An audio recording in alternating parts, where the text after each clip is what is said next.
நீங்கள் ரொம்ப தத்தளிக்கிறீங்க. கடவுள் உங்களுக்கு இன்னும் கொஞ்ச நாட்களில் அந்த கரையை காண்பிப்பார். அந்த கரை நீங்கள் பார்த்த உடனே உங்களுடைய துன்பம் பொடி பொடியாக மாறும். நீங்கள் ஒரு பிரச்சனைக்குரிய காலத்தில் இருக்கும்போது நீங்கள் எந்த மந்திரம் சொன்னாலும் அது எடுபடாது. அதற்கு பதிலாக இந்த பதிவை கேட்டு இதில் இருப்பது போல நீங்கள் நடந்துட்டீங்கன்னா 200 மடங்கு சொல்கிறேன், சந்தோஷம் கொட்டும். மீண்டும் உங்கள் விதி உங்கள் கர்மா அப்படின்னு சொல்லாதீங்க. நீங்கள் இதை திரும்ப திரும்ப சொல்லிக்கிட்டே இருந்தீங்கன்னா ஆபத்து உங்களை நிச்சயமாக அதனுடைய கட்டுப்பாட்டுக்குள் உங்களை கொண்டு வந்துடும். கடவுள் உங்களுக்கு நிறைய விஷயத்தை கொடுத்துருக்காரு. உங்கள் வாழ்க்கையில் இதை நீங்கள் பயன்படுத்தாமல் இருக்கிறதால தான் உங்களுக்கு இந்த நொடி வரைக்கும் நல்லது அப்படின்ற ஒன்று நடக்கவே இல்லை. கடவுளை விட்டு விளக்கிட்டிங்கன்னா உடல் ரீதியாகவும் மன ரீதியாகவும் வரக்கூடிய பிரச்சனைகளை பற்றி இந்த பதிவில் நாம் சொல்லியிருக்கிறோம். ஓம் சாயிரா சாயிரா, ஓம் சாயிரா சாயிரா, ஓம் சாயிரா சாயிரா, அன்பே சாயிரா, பேரன்பே சாயிரா, அகிலம் தளிக்க ஆத்மா விழிக்க அனுதினம் சாயிரா, எங்கள் அன்பே சாயிரா.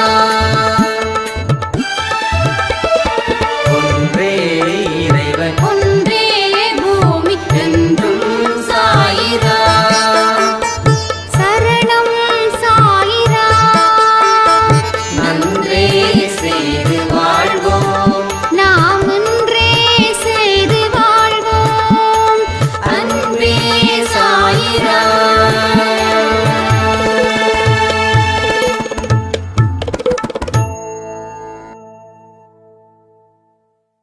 சாயிராம்.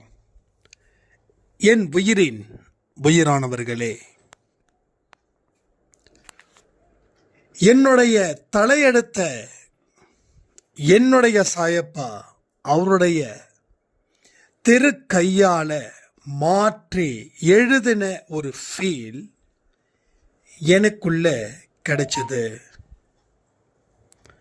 கடவுளுடைய வழிகாட்டுதல் என்னோட வாழ்க்கை பாதையையே மாற்ற போகுது. இனி நான் பேரின்ப நிலையில தான் இருப்பேன்.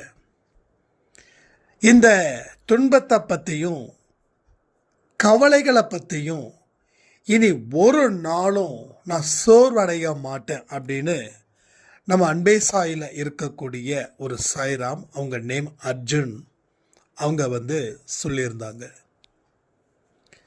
அதே போல் இன்னும் ஒரு பெரிய மிராக்கள் நாம் சொல்லியிருந்தோம் இல்லையா, குழந்தை பாக்கியத்துக்காக ஒரு பதிவை கொடுத்துருந்தோம்.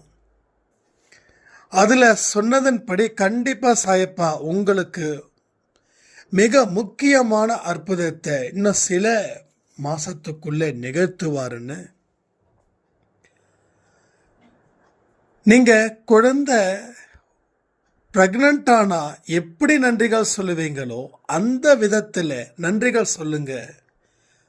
சொல்லிட்டு அந்த உதிய குடிங்க, உதி தண்ணீரை குடிங்க அப்படின்னும். அந்த சைரம் தொடர்ந்து பண்ணதுக்கப்புறம் அவங்களுக்கு இன்னைக்கு ஹாஸ்பிட்டலில் போய் செக்அப் பண்ணும்போது குழந்தை கன்ஃபார்ம். இந்த 2 விஷயங்களும் உணர்த்தக்கூடிய செய்தி தான் என்ன, இதை பற்றி தான் இன்னைக்கு இந்த பதிவில் நாம் பார்க்க போகிறோம். முதல்ல உங்களுடைய ப்ராப்ளத்தை, உங்கள் கஷ்டத்தை ஹீரோவாக்காதீங்க.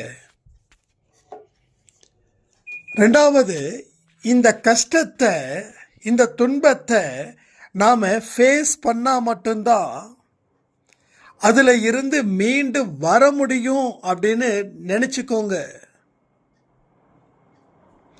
மூணாவது, இது இப்படியே இருந்துச்சுன்னா கண்டிப்பா நமக்கு மிகப்பெரிய ஆபத்து காத்துக்கிட்டு இருக்குது. சாயப்பா இந்த பதிவின் மூலமா ஆபத்துல இருந்து காத்து உன்னை மீட்டெடுக்க வந்திருக்கிறாருன்ற ஒரு நினைப்ப மனசுக்குள்ள வச்சு நீங்க அதை செயல்படுத்துங்க. கடினமான காலங்கள், பொல்லாத காலங்கள் ஒவ்வொரு மனுஷனுக்கும் வரும். அது நிலையா நிலைச்சு நிக்கிறதும் இல்ல, அது உங்களை விட்டு போறதும் யாருடைய கையில இருக்குதுன்னு தெரியுமா? ஏன் சிலர் மட்டும் துன்பத்தில் இருந்து ஒரு இன்பத்துக்கு உண்டான வாழ்க்கையை வாழ்ந்துட்டு இருக்காங்க? ஏன் சில பேர் அந்த துன்பம் கடைசி வரைக்கும் இன்பமாகவே மாறாம வாழ்க்கையில நிம்மதியின்றி இந்த உலகத்தை விட்டு போறாங்க? பேசுற எனக்கும் சரி, கேட்கிற உங்களுக்கும் சரி, ஒரு பீரியட்ஸ் இருக்கும். அந்த பீரியட்ஸ் நிச்சயமா ஒரு கடினமான காலத்துக்கு உண்டானதாக மட்டும்தான் இருக்கும். அதை தீர்க்க முடியும், தெய்வத்தோட துணை என்னிடம் இருக்குதுன்னு நினைச்சு நீங்க வாழ ஆரம்பிச்சிட்டா அந்த துணை உங்களை காப்பாற்றும்.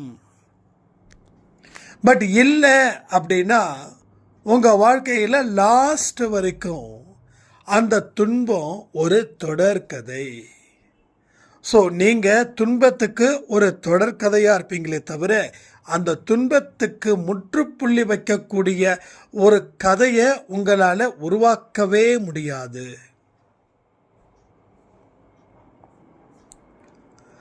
அப்போ கடவுள் என்னுடைய தலையெழுத்தை மாற்றி எழுதின ஒரு திருப்தி என் மனசுக்குள்ள வந்ததுன்னு அந்த சாய்ராமலை எப்படி சொல்ல முடியும் அப்படின்னா, அவங்க கற்பனை பண்ணல, கடவுள் எழுதினதை அவர்கள் உணர்ந்தார்கள். அதனால தான் அவங்களுக்கு அந்த மாதிரி ஒரு விஷயம் நடந்திருக்குது. அதி தீவிரமான ஒரு அன்பு நம்ம கடவுள் மேல வைக்கும்போது கடவுள் ஓடோடி வந்து தான் செய்ய வேண்டிய அத்தனையையும் நமக்கு நினைவுபடுத்துவது போல அதை செய்தே முடிப்பார். அப்படிதான் நம்ம அர்ஜுன் சாய்ராமுக்கு அப்படிப்பட்ட விஷயம் நடந்தது. அப்போ அர்ஜுன் சாய்ராமுக்கு நடந்தது போல எல்லா சாய்ராமுக்கும் நடக்கணுன்றது தானே என்னுடைய விருப்பமா இருக்கும். அப்போ உங்களுக்கு நடக்காததுக்கு காரணம் நீங்க இன்னமும் கடவுள் கிட்ட நெருங்கல. உடனே கோபப்பட வேண்டாம். நெருங்கலன்னு உங்களுக்கு எப்படி தெரியும்? நம்ம ஏற்கனவே சொல்லியிருக்கோம், கடவுளுக்காக செய்ய வேண்டிய காரியத்தை மனப்பூர்வமா நீங்க செய்யறீங்களான்றதை பொறுத்து தான் உங்களுக்கு வாழ்க்கையில விடுதலை கொடுக்க முடியும்.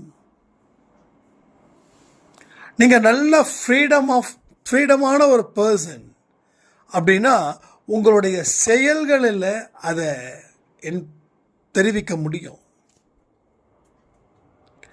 அப்போ உங்களுடைய விருப்பத்தின்படி நீங்க எந்த ஒரு காரியம் செய்தாலும் அந்த காரியம் வெற்றி பெறும். விருப்பமே இல்லாத காரியத்தை எதை செய்தாலும் அது பெயரளவுக்கு தான் வெற்றி பெறும், இல்லைன்னா கடும் தோல்வியை அது ஏற்படுத்தும். ஸோ இந்த மாதிரியான விஷயங்கள் மூலமாக தான் நம்ம பாதிக்கப்படுறோம். நம்ம அன்பே சாயப்பா சொல்லக்கூடிய வார்த்தைகளை கவனிச்சு பார்த்தீங்களா?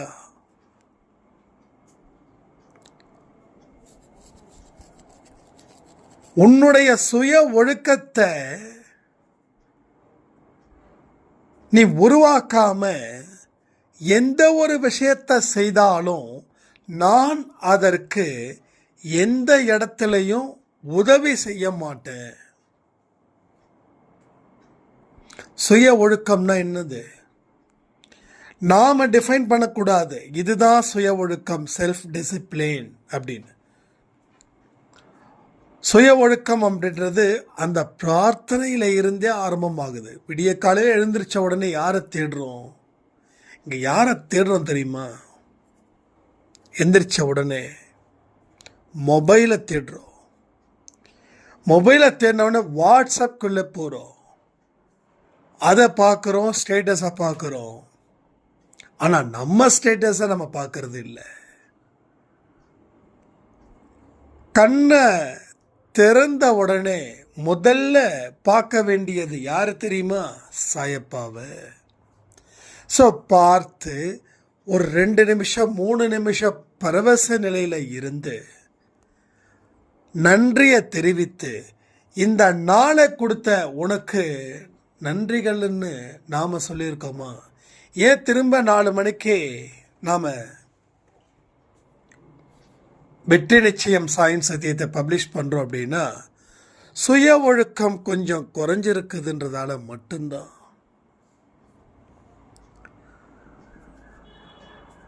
இப்போ சுய ஒழுக்கம்ன்றது நீங்கள் எந்த மாதிரி நல்ல விஷயங்களை தொடர்ந்து உருவாக்கணும்னு நினைக்கிறீங்களோ, தொடர்ந்து உருவாக்குறீங்களோ, அதுதான் சுய ஒழுக்கம். இன்னைக்கு செஞ்சா நாளைக்கு செய்யலை, நாளைக்கு செய்யலைன்னா நாளானைக்கும் செய்யலை. என்னைக்காவது ஒரு நாள் ஆடியோவில் நான் இதை பற்றி பேசுனா உடனே நாம் அடுத்த நாள் செய்கிறோம். அதுக்கப்புறம் நான் பேசலைன்னா நீங்கள் செய்ய மாட்டேன்றீங்க. இது என்ன லிமிட் பீரியடா? இத்தனை நாளுக்குள்ளே செஞ்சால் போதும் அப்படின்னு எல்லாமே எல்லா நாளிலையும் நம்ம செஞ்சுக்கிட்டே இருக்கணும். கடவுளுடைய தொடர்பில் இருந்து விட்டு விலக விலக விலக விலக என்ன ஆகும்னா உடம்பு வலிக்கும், மனசு வலிக்கும், உடல் ரீதியா மன ரீதியா பிரச்சனைகளையும் அது ஏற்படுத்தும். நான் ஒரு விஷயம் சொல்கிறேன், ரொம்ப ஷாக் ஆகாதீங்க. என்னடா சில பேரெல்லாம் ரொம்ப காணாமல் இருக்காங்க அன்பே சாயில் அப்படின்னு சில பேரை ஞாபகப்படுத்திப்பேன். ஞாபகப்படுத்தின அடுத்த 1 or 2 டேஸ்க்குள்ளே அவங்க கிட்டே இருந்து ஒரு மெசேஜ் வரும், எனக்கு இந்த மாதிரி ஒரு கஷ்டம் இருக்குது அப்படின்னு. அப்போ எப்படி சாய்ப்பா என்னை உணர வைக்கிறாரு? அப்போ சுய ஒழுக்கம் இதன் மூலமாக நீங்கள் கடவுளுடைய தொடர்பில் இருந்து கொஞ்சம் கொஞ்சமாக வெளியேறி கொண்டு இருக்கிறீர்கள்.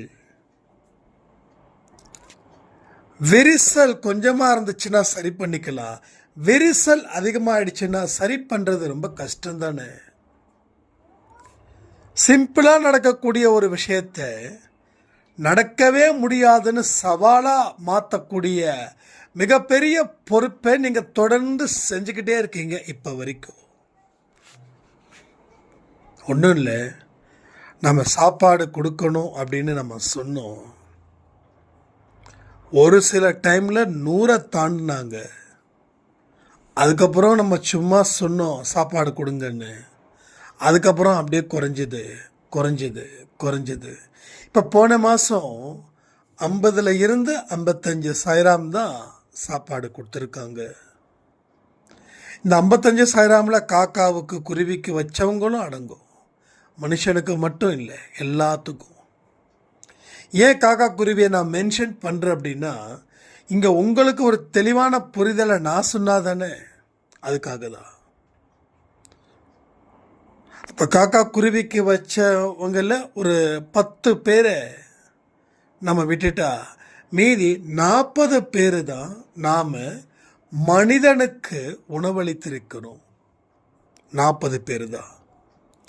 ஸோ இன்றைக்கி ஒரு பெரிய சந்தோஷமான விஷயம், நம்ம அன்பே சாயில சங்கீதா சாய்ராம் ஸ்ரீலங்காவில் இருக்காங்க. அவங்க 10 பேருக்கு சாப்பாடு கொடுத்ததா சொன்னாங்க. அந்த ஃபோட்டோஸோட ரொம்ப ரொம்ப ரொம்ப சந்தோஷமாக ரொம்ப ஹாப்பியாக இருக்குது. ஏன்னா ஒருத்தவங்க வயிறை நினைக்கிறதே மிகப்பெரிய புண்ணியம். 10 குழந்தைங்களுடைய வயிற்ற நீங்கள் நினச்சி அந்த இதை பண்ணியிருக்கீங்கன்னா உண்மையிலே சொல்கிறேன், ரொம்ப ரொம்ப ரொம்ப ஹாப்பி. ஸோ என்ன சொல்ல வரேன்னா, உதவி செய்கிறத தயவு செய்து நிறுத்திடாதீங்க. உதவி செஞ்சாதான் நான் நல்லா தூங்குவேன், அந்த நிலையை நீங்கள் உருவாக்குங்க. நீங்கள் அந்த நிலையை உருவாக்குனா உங்களுக்கு என்ன நடக்கும் தெரியுமா? உங்களுக்கு சாயப்பா உதவி செய்வதற்கு பல மனிதர்கள் மூலமாக உங்களுக்கு உதவிகளை செய்தே தீருவார். நமக்கு பிரச்சனைகள் தீர்ற வரைக்கும் தான் அந்த உதவி செய்யணுமா? அந்த மாதிரி சுயநல போக்கு வேண்டாம். நீங்க எந்த அளவுக்கு எவ்வளவு உயரத்தில் இருந்தாலும் அதுக்கு தகுந்தது போல நீங்க உதவிகள் செஞ்சுக்கிட்டே இருந்தீங்கன்னா கடவுள் உங்களை உயர்த்தி கொண்டே இருப்பார். உயர்த்துவதில் அவரை தாண்டி வேற எந்த மனுஷனும் கிடையாதுன்றது நிச்சயமா என்னால் என்னால் சொல்ல முடியும். ஸோ அப்படிப்பட்ட உதவிகளை நம்ம அன்பே சாய் குடும்பத்தில் நாம செஞ்சாதான அன்பே சாயப்பா உங்களை அன்பா வழி நடத்துவாரு. ஒரு சாய்ராம் சொல்லியிருந்தாங்க, எத்தனையோ சாயப்பா கோயிலுக்கு நான் போயிருக்கேன், ஆனால் இந்த அன்பே சாயப்பாவை அவருக்கு கோயில் இல்லைன்னு தெரியும், அவர் வீட்டில் தான் இருக்கிறாருன்னு தெரியும், ஆனாலும் அந்த பதிவின் மூலமாக அந்த அன்பே சாயப்பாவுடைய கோயிலை என்னுடைய மனசில் கட்டி வச்சிருக்க, அந்த பதிவை கேட்டு முடிக்கிற வரைக்கும் ஒரு கோயிலில் இருந்தால் என்னென்னலாம் நடக்குமோ அது அத்தனையும் நடக்குது. சில நேரத்தில் நீங்கள் கண்டித்து பேசுறதும், சில நேரத்தில் நீங்கள் அன்பாக பேசுறதும், சில நேரத்தில் எச்சரிக்கையாக பேசுறதும் கடவுள் நடத்தக்கூடிய திருவிளையாடல் போல நான் உணர்கிறேன் அப்படின்னாங்க.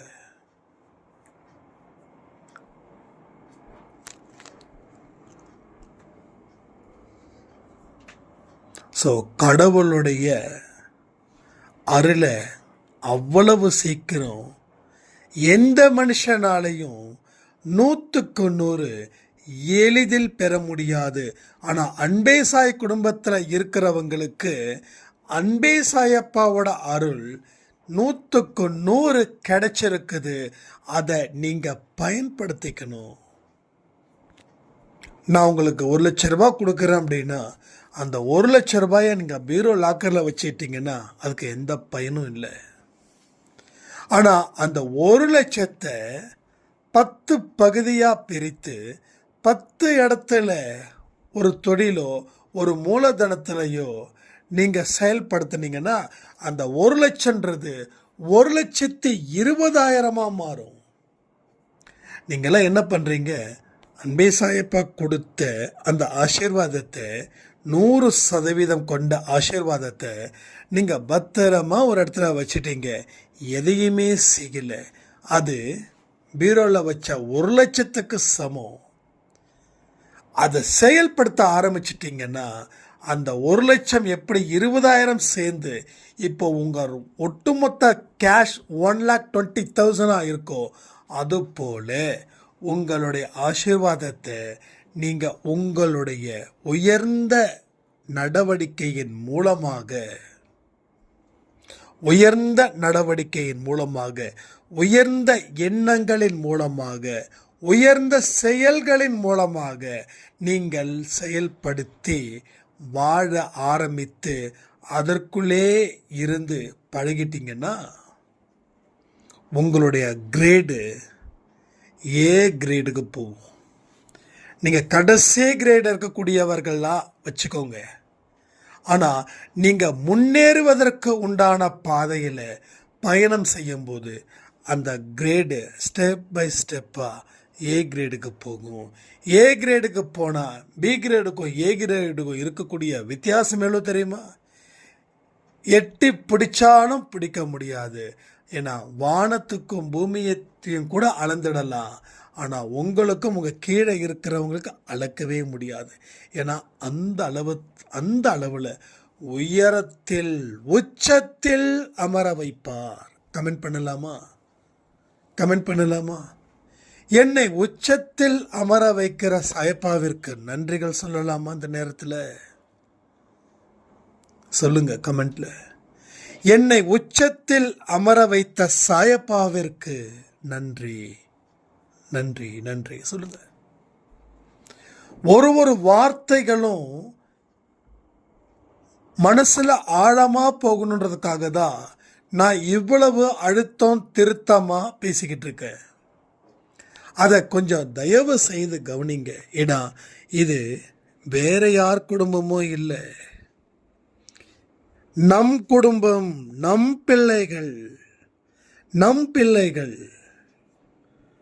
அப்போ நம் குடும்பத்தில் இருந்து நம் பிள்ளைகள் ஜெயிக்கணும் அப்படின்னா இங்கே இருக்கக்கூடிய அத்தனை பேரும் மற்றவர்களுக்காக பிரார்த்தனைகளை செய்யணும்.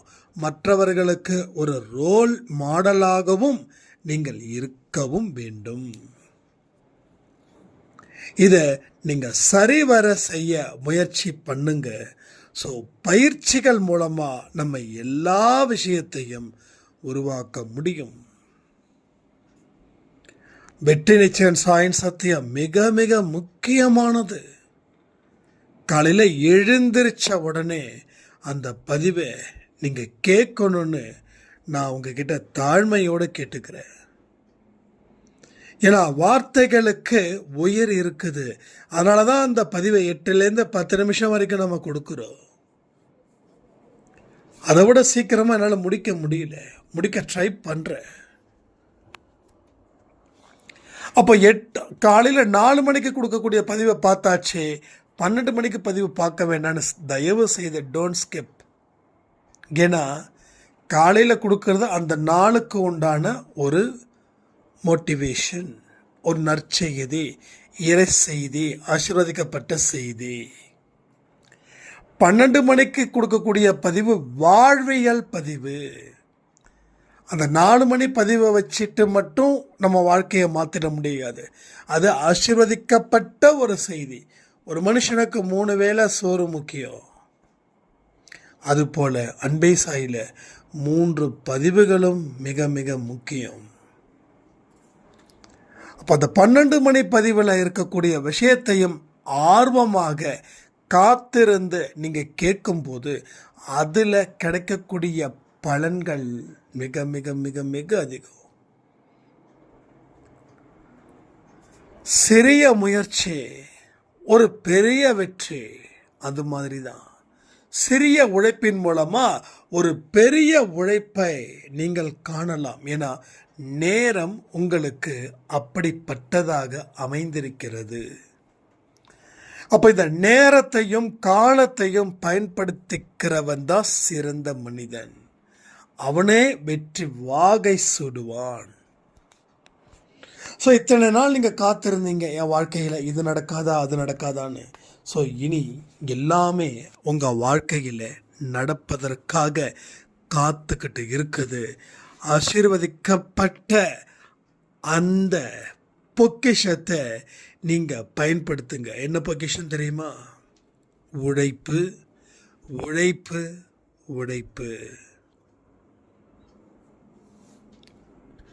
இன்னைக்கு நம்ம அன்பே சாய் குடும்பத்தில் எல்லாருமே மிடில் கிளாஸ் ஃபேமிலிஸ் தான். இங்கே யாருமே டாடா பிர்லா ஃபேமிலி கிடையாது.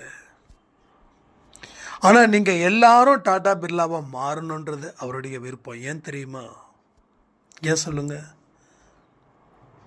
தொடர்ந்து 2 வருஷம், ஐ திங்க் 1-1.5 வருஷமாக நம்ம ஒவ்வொரு மாதமும் 1ஆம் தேதி அன்னைக்கு சாப்பாடு செஞ்சு கொடுக்க சொல்கிறோம் இல்லையா? அதை தொடர்ந்து செய்கிறவங்க அதிகபட்சமாக ஒரு 20 பேர். இப்போது ஒரு மிடில் கிளாஸில் இருந்துக்கிட்டே தொடர்ந்து நீங்கள் உங்கள் கடமையை சிறப்பாக செய்யும்போது உங்களை சாய்ப்பா ஒரு ரிலையன்ஸ் அம்பானி மாதிரியோ, ஒரு டாடா பிர்லா மாதிரியோ, ஒரு பெரிய பணக்காரர் மாதிரியோ மாற்றினால் நீங்கள் இன்னைக்கு 10 பேருக்கு செய்கிற உதவியை தினந்தோறும் ஒரு நாளைக்கு 1000 பேருக்கு உங்களால் செய்ய முடியும். 10 ரூபா சம்பாதிக்கிற நீங்கள் 2 ரூபா தானம் பண்ணுறீங்க. அப்போ 100 ரூபா சம்பாதிச்சா 20 ரூபா தானம் பண்ணுவீங்க. 1000 ரூபாய் சம்பாதிச்சா 200 ரூபா நீங்கள் இது பண்ணுவீங்க. ஸோ அந்த கணக்கு தான். இறை கணக்கை சரியாக போட்டு பாருங்கள். அப்போ தான் அந்த கணக்குக்கு உண்டான மதிப்பெண் 100% கிடைக்கும். ஸோ இறை சக்தி அப்படின்றது சாதாரண சக்தின்னு நினைக்க வேண்டாம். அது சொல்ல முடியாத அளவு சக்தி கொண்டது. அதை டிஃபைன் பண்ணவே முடியாது. எங்கேயோ இருக்கக்கூடிய சூரியன், அந்த வெயிலுக்கு நம்மளால் தாக்கு பிடிக்க முடியல. உலகத்துக்கு 2 சூரியனா, இல்லை 3 சூரியனா, இல்லை ஒரு ஊருக்கும் ஒரு சூரியனா, ஒரே சூரியன். இதெல்லாம் இயற்கையோட படைப்பாக இருக்குது. இது பார்க்கறதுக்கு கேட்கறதுக்கு வேற லெவலில் இருக்குதுங்க. ஒரே சூரியன் இந்த உலகத்துக்கு முழுக்க. ஆப்பிரிக்காவில் ஒன்று, அமெரிக்காவில் ஒன்று. அமெரிக்காவில் இருக்கிறது கருப்பு சூரியனும் இல்லை, இந்தியாவில் இருக்கிறது சிகப்பு சூரியனும் இல்லை. எல்லா இடத்துலையும் ஒரே சூரியன். கடவுளோட படைப்பு. இதை தெரிஞ்சுமா கடவுள் எவ்வளவு சக்தி வாய்ந்தவர்னு நம்மளால் புரிஞ்சிக்க முடியல. ஸோ புரிஞ்சிக்க வேண்டியதை நாம் அறகுறையாக புரிஞ்சிருக்கோன்னு நினச்சிக்கலாமா, இல்லை புரிஞ்சிக்கவே இல்லைன்னு நினச்சிக்கலாமா? புரிஞ்சிக்கவே இல்லைன்றவங்கள கூட உட்கார வச்சு புரிய வச்சிடலாம். இந்த அறகுறையாக புரிஞ்சிருக்காங்களே அவங்கள உட்கார வச்சா நம்ம அவங்கள மாதிரி ஆக்கிடுவாங்க. ஏன்னா அந்த அளவில் அவங்க ரொம்ப தெளிவாக இருப்பாங்க. கடவுள் இருக்கிறாரு நம்புவாங்க. ஆனால் கடவுள் ஏன் உங்களை காப்பாற்றலைன்னா அதற்கு ஒரு கதையை சொல்லுவாங்க. அந்த கதை எப்படிப்பட்டதாக இருக்கும் தெரியுமா? கடவுள் இல்லாதவன் சொல்லுவான் தெரியுங்களா, அந்த கதையை அவர்கள் சொல்லுவார்கள். என்கிட்ட கூட நிறைய சாய்ராம் சொன்னாங்க, எல்லாமே கர்மா. நான் தான் கேட்டேன், கர்மான்னு சொல்கிறீங்களே, அந்த கர்மாவுக்கு மட்டும் உயிர் இருந்துருச்சுன்னா என்ன ஆகும் தெரியுமான்னு. உடனே அவங்க சொன்னாங்க, அதுக்கு உயிர் இல்லாமலாம் இப்படி படாத படுத்துதுன்னு. உண்மையிலே நான் சிரிச்சிட்டேன். ரொம்ப அற்புதமான அந்த டைமிங்கில் அவங்க சொன்னாங்க, எஸ், நீங்கள் திருப்பி கர்மான்னா அந்த கர்மா உங்களை விட்டு விலகுனாலும் திருப்பி உங்களை தாக்கும். ஒரு மனுஷன் உங்களை சித்திரவதை பண்ணான், ஆனால் அந்த மனுஷன் திருந்தி அவன் சித்திரவதை பண்ணலை. நீங்கள் இப்பையும் அவனை சித்திரவதை பண்ணுறான் அப்படின்னா அவன் கேள்விப்பட்டு உங்ககிட்ட மீண்டும் சித்திரவதை செய்வான். ஏன்னா நீங்கள் தான் மறுபடியும் ஆரம்பிக்கிறீங்க, அவன் சித்திரவதை செய்தான் அப்படி என்று. அப்போ இதெல்லாம் தான் நம்ம புரிஞ்சிக்காமல் இருக்கிறோமோ அப்படின்றத யோசிக்க வேண்டியதாக இருக்குது. அப்போ கடவுளுடைய நற்செய்திகளை நம்ம புரிஞ்சுக்கிறோம். ஆனால் புரிஞ்சுக்கிட்டா போதுமா? அதன்படி நடந்துக்க வேண்டாமான்னு பார்த்தா நடந்துக்கணுமா சாய்ராம் கேட்கக்கூடியவர்கள் நிறைய பேர். ஸோ ஒரு மந்திரத்தை சொல்கிறதால மட்டும் வாழ்க்கை மாறிடாது. அந்த மந்திரத்தில் சொல்லக்கூடிய உட்கருத்து என்ன, அந்த கருத்தை வாழ்க்கையில் நீ எந்த வகையில் பயன்படுத்த போகிற, அதை பயன்படுத்தி நீ எப்படி சாதிக்க போகிற, இதுதான் உன்னுடைய மந்திரத்துக்கு உண்டான வழி. கண்களை மூடி கடன்னு ஒப்பிச்சா மட்டும் கடவுள் கண் திறந்து பார்த்துருவாரா? அப்படி பார்த்தா மந்திரம் சொன்னவர்கள் அத்தனை பேரும் வாழ்க்கையில் பிரச்சனைகளே இல்லாத மனிதர்களாக இருந்திருக்கிறார்களா? கொஞ்சம் திங்க் பண்ணணும். ஸோ கடவுள் கொடுத்த 6th சென்ஸ் அது மனுஷனுக்கு மட்டும்தான். ஆனால் மனிதன், விலங்குகள், 5 அறிவு படித்த விலங்குகள் கூட அதனுடைய அறிவை சரியாக பயன்படுத்தி வாழ்ந்து முடிக்குதுங்க. ஆனால் 6 அறிவு படித்த மனிதனோ தன்னுடைய அறிவை முழுமையாக அவன் பயன்படுத்தவே இல்லை. அவன் ஒரு 10% பயன்படுத்திட்டானாவே அவனை பிடிக்க முடியாது. ஆனால் நாம் என்ன ஒரு வெட்கக்கேடுனா 10%த்துக்கும் கம்மியாக தான் நம்மளுடைய அறிவை பயன்படுத்துகிறோம். என்ன ஏது அப்படின்னு நினைச்சு முடிக்கிறதுக்குள்ளேயே இந்த பிறவி காலியாகுது. அடுத்த பிறவி மீண்டும் எடுக்கும்போது பாவத்தின் அடிப்படையில் நம்ம பிறக்கிறோம். மீண்டும் துன்பம் அப்படின்ற கடலில் கலக்கிறோம். நீந்த முடியாமல் இருக்கும். ஏன்னா அந்த கடலுக்கு கரையே இல்லை. கரை இருந்தால் தானே ஒதுங்க முடியும். கரையே இல்லாத கடலில் நம்ம கிடந்தா என்ன ஆகும்? கடைசி வரைக்கும் துன்பப்பட்டு துன்பப்பட்டு துன்பப்பட்டு தான் போக வேண்டிய நிலை வரும். பட் அன்பே சாயில நீங்கள் கடலில் இருக்கீங்க. உங்களுக்கு நிச்சயமாக கரை சேருவதற்கு உண்டான இடம் உண்டு. அது நீங்கள் நினைக்கிறீங்க எங்கேயோ இருக்கு அப்படின்னு. எங்கேயும் இல்லை, இங்கே தான் இருக்கு. இன்னும் கொஞ்ச நேரத்தில் அந்த கரை உங்கள் கண்ணுக்கு கடவுள் தெரிவிப்பார். அப்பொழுது உங்களுடைய ஒட்டுமொத்த பிரச்சனைகளும் தீரும்னு சொல்லி இந்த பதிவை நான் முடிக்கிறேன். ஜெய் சாய்ராம்.